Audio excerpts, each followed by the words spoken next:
And you can see we've got some state trooper patrol boats here that have some heavy hardware to keep the senators that are going to be with them today protected. And then across the other side of the river, where you can see it in the far distance there, that is Mexico, not very far away, just a couple hundred yards away. So once again, we are here in Mission, Texas, getting ready for the senators. About 17 or so U.S. senators are going to be taking a tour in about 2 or 3 hours. We're going to talk to them. We're not going on the tour, but we're going to talk to them when they come back. Right now, let's look at the news.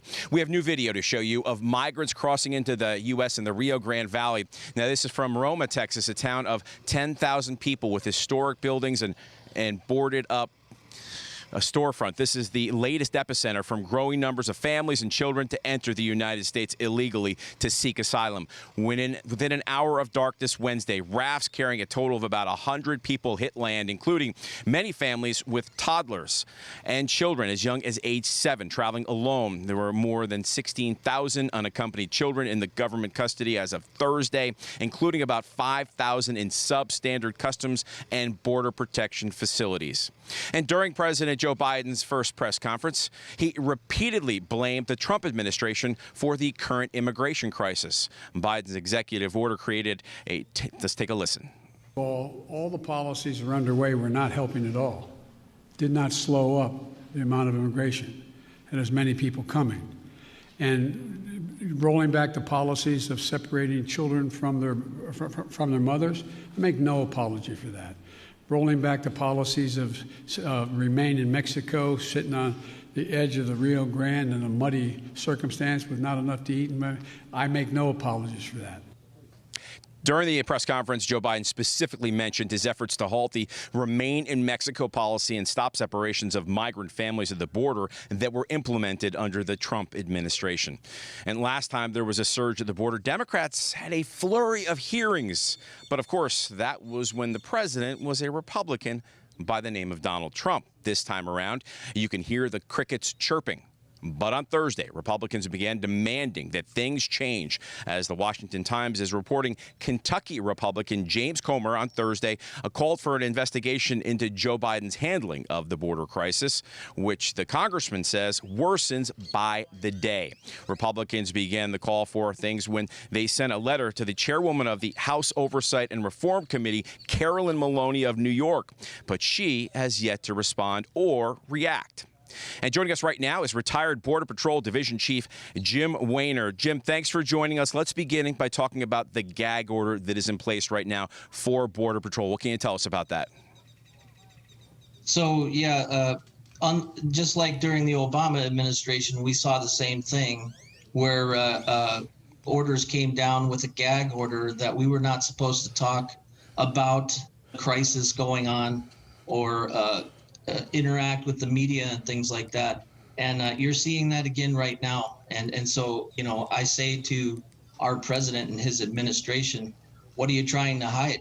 I mean, he won't even let the media into these detention facilities. And in his press conference yesterday, he said, well, I'll let you in once I clean things up. Now, so how bad is it in there? That would be the question, is how bad is it in there that he has to clean it up before he'll let you guys go in and see what's really going on? Not to mention, when you see the photos of that Donna, Texas facility, I mean, I think you're old enough. Mike, do you remember the movie The Boy in the Plastic Bubble with John Travolta? Oh, yeah. John Travolta. Why isn't anybody outraged about those plastic bubble facilities that they're using and things like that? I mean, there's just so much misinformation being put out by this administration. It's sad. And so, Jim, aside from the gag order, tell us about the difference between the administrations. So I can tell you what you're seeing is with this administration is they're just imposing their will on what should be done along the border. What you saw in the previous administration was they talk to the experts, right? They talk to the Border Patrol agents and the Border Patrol leadership and ask them, what do you need? What's it going to take? How do we bring the border under control? And they listen to them. And I can even give you an example, and it was in the media. President Trump had a different idea of how the border wall should be built. And the Border Patrol talked to him and told him, no, it needs to be built this way. And he gave into it and he said, They're the experts, so I'm going to go with what they say. And you're not seeing that with this administration. You're just seeing them do their own thing and not listen to the experts. And that goes back to the gag order. You see a lot of people in the media talking about what's going on the border, but you don't hear from, where's the Border Patrol agents? Where's the experts? They know what's going on. They're living that. They're living that nightmare every day. Jim, last quick question. Can you give me a reaction to Vice President Kamala Harris being appointed by the president to lead the effort down here at the border? Personally, I don't think there could be a worse person that they could pick to do it. First of all, she made comment yesterday that she had been down to the border. I can't remember when she was ever down to the border during my career. Now, she may have been. I mean, I wasn't everywhere all the time, but I don't remember the last time she was down there. So she needs to go down there and learn what the border is all about before she starts going and negotiating. Secondly, what she's going to go and negotiate was already in place with the previous administration, and it was handed off to them. Why isn't Mexico patrolling their southern border anymore? Why isn't Mexico patrolling on the border between the U.S. and Mexico? That's what was helping keep from this crisis happening. And so the key to all this is that a secure border is what provides that compassion that the president keeps mentioning in his speeches and trying to get people to believe that this is all compassion. But when we have a secure border, you don't have these types of things going on that are going on right now. You heard the story yesterday from the reporter about the 9 or 10-year-old boy the mother sent from Guatemala walking all the way up to the border. Now, first of all, let's dissect that a little bit. I'm a father. I have 3 kids. I would never send my kids out on something like that. That's putting them in danger. That's endangerment. Why aren't we uniting them with the family and having those countries, take action against those parents that are putting their kids in such peril? And it's not just the kids, it's the adults as well. Yep. And so I know you're down in the Rio Grande Valley, and I'll just give you another little tidbit. In 2016, when the crisis we're running was out of time, real quick, Jim. Yeah. They were releasing about 7,000 people a day. Wow. Okay. Jim, thanks so much for your time. I appreciate it. Great information. Greg, I'm going to send it back to you with one little bit of information I got just that back down here a few minutes ago. The Border Patrol agents ran across a 3-year-old boy out by himself, sent by his parents or sent by somebody to cross the border, and they took him into custody last night. Greg, back to you. All right. 3 years old. Let that sink in, America. At his first news conference of his presidency, Joe Biden on Thursday upped his goal when it comes to the number of Americans getting vaccinated. The president now says he wants to have 200 million doses administered by his 100th day in office. His initial goal was 100 million doses in 100 days, but the news conference was also filled with some meandering by the president, who appeared to have a list of reporters he had pre-selected to call on. Here's some of that and an answer about the future of the filibuster in the U.S. Senate. You'll see what I mean. Watch this. Okay. Where am I here? Let me see. While numerous topics were not covered by the 10 questions asked by reporters, one journalist used her time asking Joe Biden if he was planning on running for re-election in 2024. Have you decided whether you are going to run for re-election in 2024? You haven't set up a re-election campaign yet, as your predecessor had by this time. My predecessor needed to. My predecessor. Oh, God, I miss him. No, an answer is yes. My plan is to run for re-election. That's my expectation. And we miss him too, Mr. President. Tim? Yes, we do. Also discussed was reaching out to the military to try and find some space for the 16,000 or so unaccompanied minors now in the custody of either Border Patrol or the Department of Health and Human Services. According to President Biden, they have secured dorm and housing facilities in San Antonio at Joint Base Lackland, as well as in El Paso at Fort Bliss. Former President Donald Trump was on the phone with Fox News last night, commenting on Joe Biden's first news conference. Here is a little bit of what the president had to say, taking a shot at the Trump administration's supposed border policies. When an unaccompanied child ends up at the border, we're just going to let them starve to death and stay on the other side. No previous administration did that either, except Trump. I'm not going to do it. He was accusing you of starving people who were wanting to come across the Rio Grande or the border to the United States.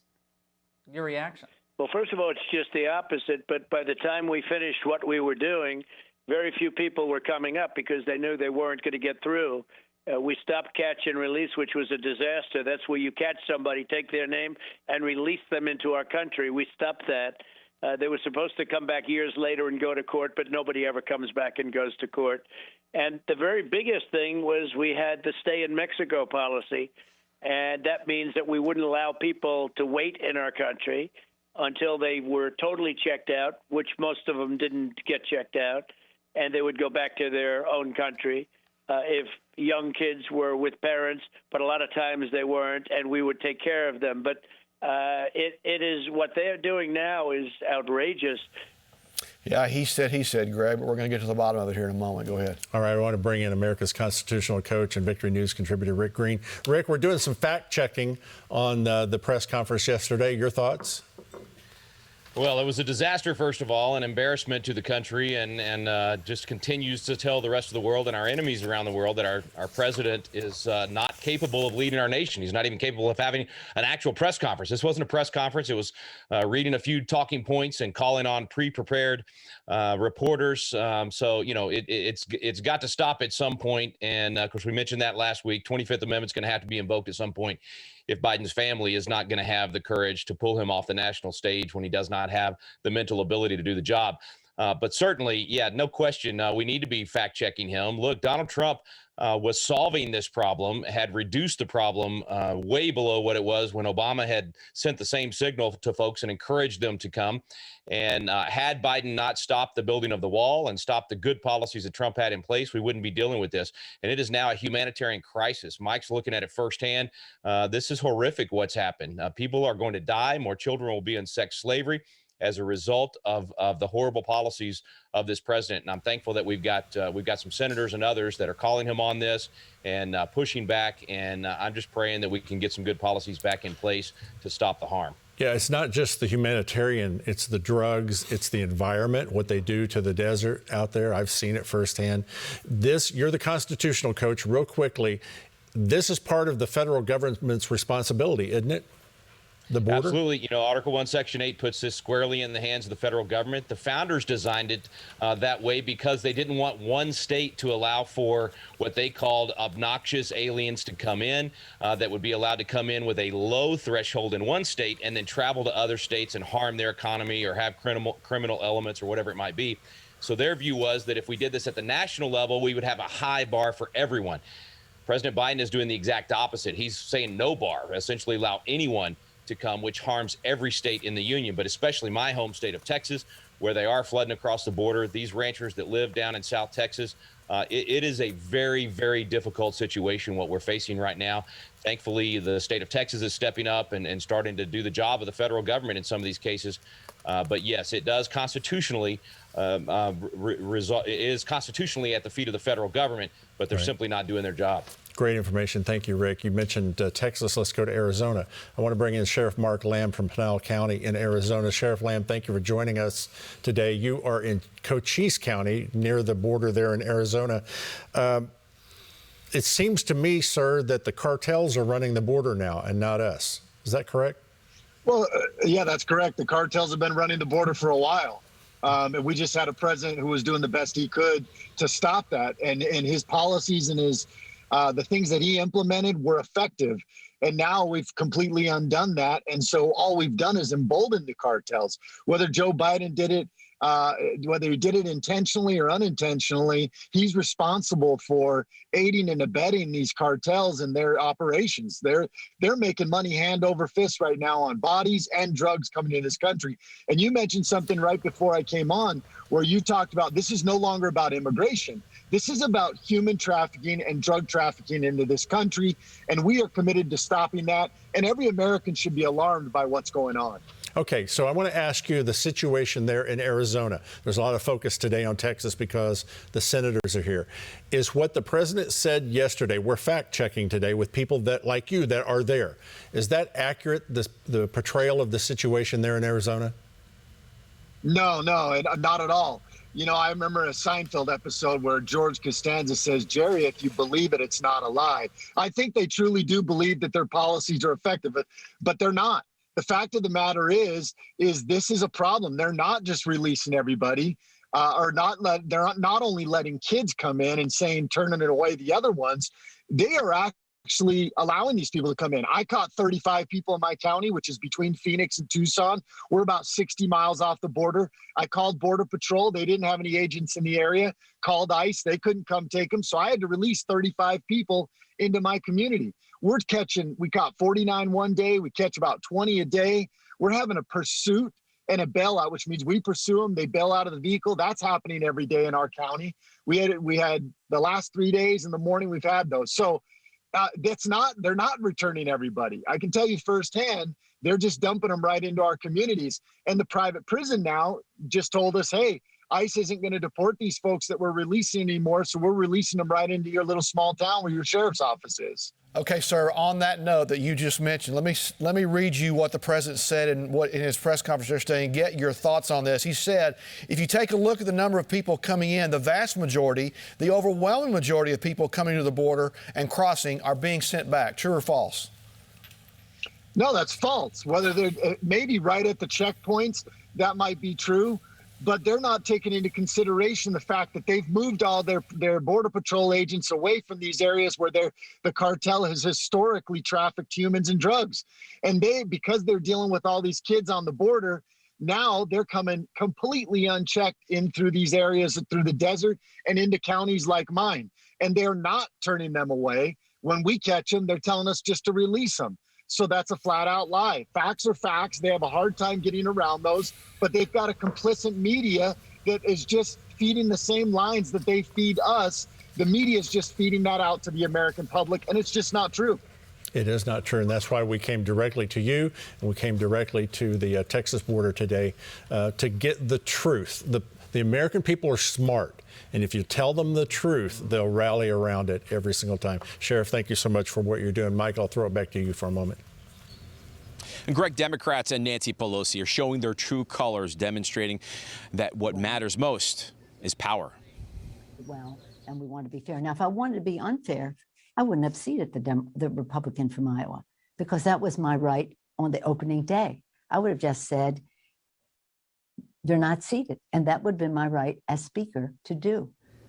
What Nancy Pelosi is referring to is the contested election in the state of Iowa. Pelosi says it was within her right not to seat Republican Representative Mariannette Miller Meeks following her narrow victory in the 2020 Iowa election. Miller Meeks defeated Democrat candidate Rita Hart by a mere 6 votes in the hotly contested election. It's clear Pelosi is relishing the power Democrats currently hold in Congress, the Senate, as well as, of course, the White House. And the state of Georgia has taken one step closer to providing its citizens a free and fair election process going forward. In contrary to the hyper-partisan rhetoric you may have heard inside and outside this gold dome, the facts are that this new law will expand voting access in the Peach State. Every county in Georgia will now have 2 mandatory Saturdays of early voting and the option of 2 Sundays of early voting. Georgia Governor Brian Kemp signed into law Senate Bill 202, which enacts new limitations on mail-in voting, expands most voters' access to in-person early voting, and caps a months-long battle over voting in a battleground state. Now, the 96-page bill made sweeping changes to some of Georgia's established voting requirements for absentee voting, adding new identification requirements, moving back the request deadline, as well as other changes. Well, Twitter CEO Jack Dorsey admitted that it was a mistake to censor the New York Post Twitter account during the Hunter Biden scandal, but held firm in his belief that his company should not discontinue moderating content. Our process to moderate content is designed to constantly evolve. We observe what's happening on our service. We work to understand the ramifications, and we use that understanding to strengthen our operations. We push ourselves to improve based on the best information we have. Jack Dorsey called his company's decision to block the Hunter Biden story a total mistake, but fell short of taking responsibility for suppressing the article. Dorsey has previously admitted that locking the New York Post out of its Twitter account and prohibiting users from sharing the outlet's story on Hunter Biden's abandoned laptop last October was an error. And another state has taken steps to bar transgender athletes from competing in girls' sports. This latest one is Arkansas. On Thursday, Governor Asia Hutchinson signed legislation barring transgender athletes from competing in girls' and women's sports. The Republican governor signed SB 354, the Fairness in Women's Sports Act, shortly after it passed both chambers by wide margins. The bill was delivered to his desk Tuesday. The governor of Mississippi signed a similar bill on March 11th. Greg, back to you. Thanks, Mike. I want to bring Rick Green in, and then we'll bring the Sheriff Lamb back in.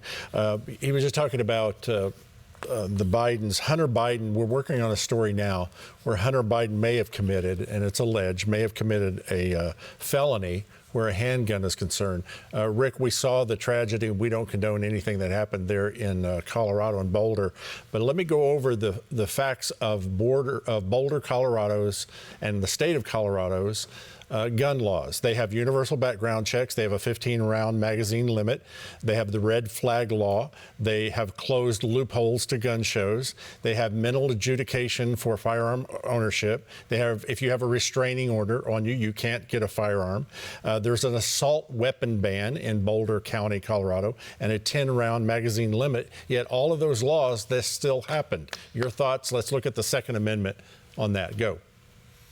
Yeah, you know, it's amazing that the lunatics don't care about the laws, right? I mean, common sense tells you that if you have a sign that says this is a gun-free zone, that is not going to stop the crazy person from coming in to take life. These mass murder events have got to stop. I actually agree with the initial statement of President Biden and a lot of liberal politicians who say it's past time to do something about this, and the politicians that are blocking common sense legislation need to get out of the way or get fired. The difference is, what do we mean by common sense legislation?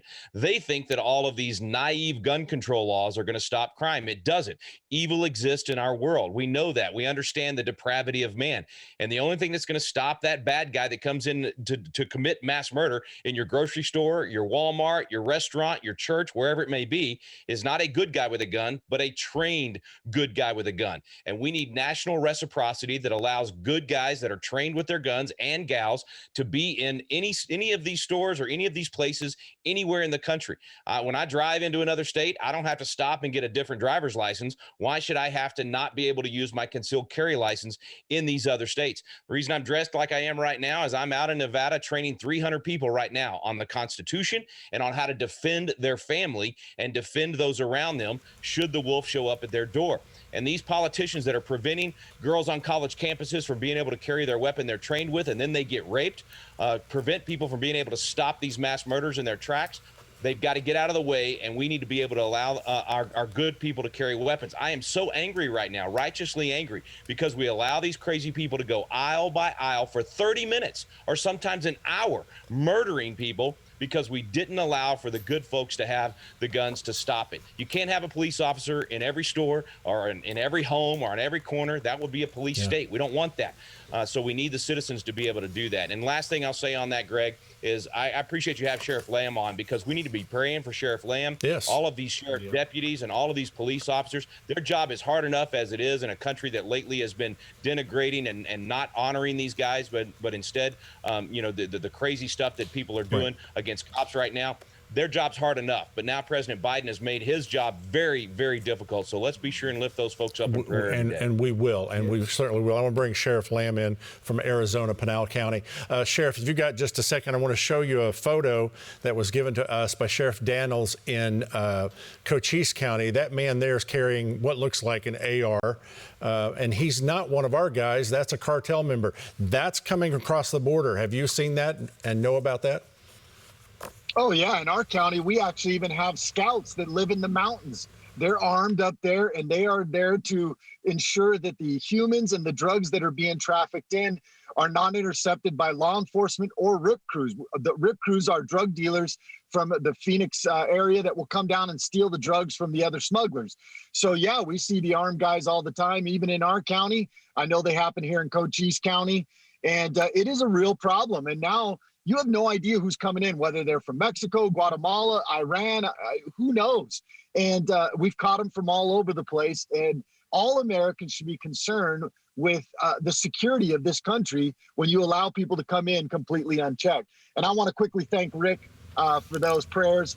That means a lot to us. So thank you, Rick. Well, no, thank you. Do you mind? This is what makes us different than the other networks. We'll just do it right now. Father, I thank you for all the sheriffs and the law enforcement and the Border Patrol and all the people that are protecting this great land. I ask that you protect them and their families now. And we ask that in Jesus' name, amen. And we're going to have people all over America praying for you tonight, Sheriff, and your men and women that are on the front lines. You're on the tip of the spear, sir, and we cannot thank you enough. Thank you, Sheriff Lamb, thank you. For Pinal County, Arizona. Thank you, sir, for what you're doing. Rick Green, God bless you guys. Thank you, sir. Rick Green, thank you so much for the insight that you bring to us with the Constitution. Your Texas was showing just a little bit there a while ago, and I just didn't know if you knew that or not. That's what we call it around here. Your Texas is showing. And I want to go to Mike Garofalo real quick. Mike, give us an update of what we're going to see later this afternoon there on the Rio Grande. Greg, right now we're waiting on about 17 or so U.S. senators. They're going to show up here. We're in Mission, Texas, on the Rio Grande. These are patrol boats for the state police. They're going to be taking the senators on these boats. On the far side of the water there is Mexico. So we're going to wait here. We're going to talk with the senators. They're going to show up. They're going to go on their tour. They're going to come back, and then they're going to talk to us. They won't let us on the tour, as you've probably heard. Media is being shut out in many cases. Greg, back to you.